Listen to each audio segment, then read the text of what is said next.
passando ali, contornando o caminho das pedras, passando pela última curva, vem o Wesley, pra pular a rampa. Beleza, o Wesley levantando, meu querido, levanta aqui da bico, vem pra fora, vem a levanta, vai o Wesley.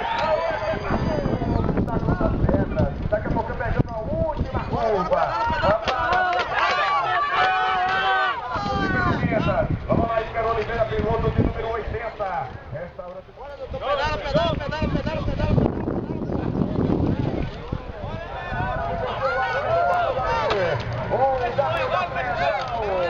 Já saltando ali a segunda rampa, vem pra última curva. Pegando forte a galera.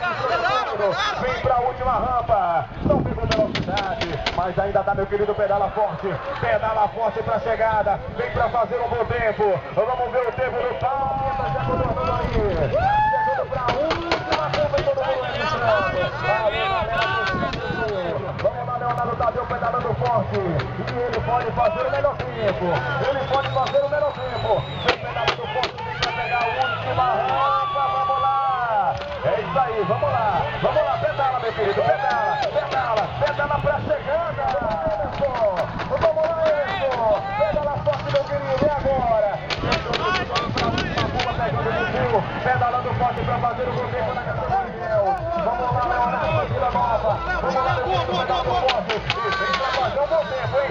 Vem pra fazer um bom tempo, hein? Vai colocar a sua torcida. Olha o piloto na pista já descendo ali. Vamos lá, meu querido. Tem que fazer abaixo de 59. Vamos lá, abaixo de 59. Vamos lá, pedalando forte, hein? Joelho pedalando forte. Aí, Joelho tem que fazer menos de 54, Joelho. Vamos lá, Joelho. Pedalando forte, vamos fazer. Tem que fazer abaixo de 54, Rony. Vem pedalando forte, Rony. Vem pegando a rampa, Rony. Vamos lá, Rony, pra fazer o melhor tempo. Nosso piloto de número 108. Também pra tomar o primeiro lugar, o Rony. Será pedala forte, meu filho. Ele também tem que passando pela última rampa, João Marcos.